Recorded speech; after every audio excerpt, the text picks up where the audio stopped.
ఈరోజు మా నాయకుడు కేటీఆర్ గారు వెంబడి మేమందరం సందర్శించడం జరిగింది. వాళ్ళ బాధ చూస్తూ ఉంటే నిజంగా ఇదేం బాధ, తెచ్చుకున్న తెలంగాణలో ఇంత బాధలా?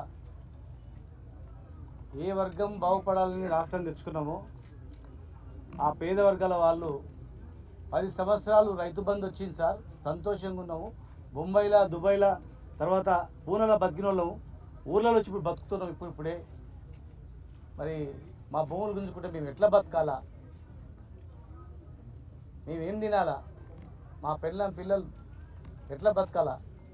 మాకు ఉద్యోగాలు వద్దేమొద్దు, మా భూమి మాకు కావాలి, మేము బతుకుతామని చెప్పి వాళ్ళు ఏడుస్తుంటే నిజంగా 14 లక్షల మంది వలసపోయినటువంటి జిల్లా అది మాది. అందులో అన్ని వర్గాల వాళ్ళు ఉన్నారు. ఎస్సీలు ఉన్నారు, ఎస్టీలు ఉన్నారు, బీసీలు ఉన్నారు, ఓసీలు, రెడ్డిలు ఉన్నారు, అందరు ఉన్నారు. అందరు రైతులు కూడా మాకు భూములు పోతే మేము బతుకం సస్తాం. ఇక ఇప్పటికీ కొట్టి చంపినరు పోలీసులు. మళ్ళీ చెప్తే మళ్ళీ దంతాం కొడక అంటే మేము చెప్పలేకపోయాం సార్ అని చెప్పి వాళ్ళు దెబ్బలు చూస్తుంటే మాకు కూడా నిజంగా కళ్ళకి నీళ్ళు వచ్చినాయి. ఇది ప్రభుత్వం పేదల భూములు గుంజుకొని ఏం చేస్తుంది? ముఖ్యమంత్రి గారి జిల్లాలోనే, ముఖ్యమంత్రి గారి నియోజకవర్గంలోనే జరిగితే ఇక కంచె సీన్ వేసినట్లయితుంది. ఇప్పటికైనా ఆలోచన చేయాలి. వెంటనే బేషరతుగా కేసులన్నీ మాఫ్ చేయాలి, విడుదల చేయాలి. జిల్లాలో ఎవరు గట్టిగా మాట్లాడితే వాళ్ళు జైలు పెడతా ఉన్నారు.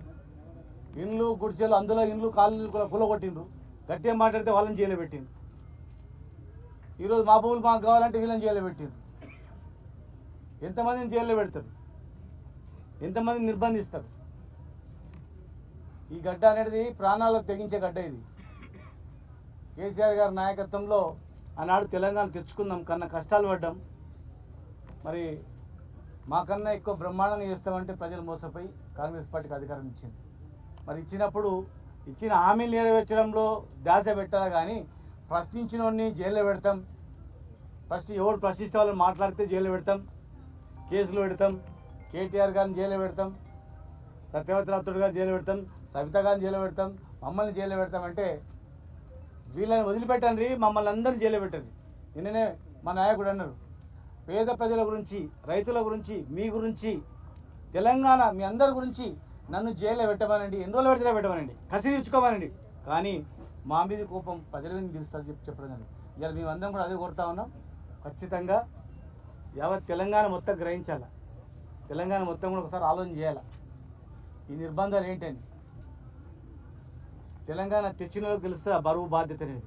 కనుక ఇప్పటికైనా ఆలోచన చేసి వెంటనే విడుదల చేసి కేసులన్నీ ఎత్తేయాలి. లేదంటే ఖచ్చితంగా ఈ గడ్డ ప్రజా ఉద్యమాల గడ్డ ఇది.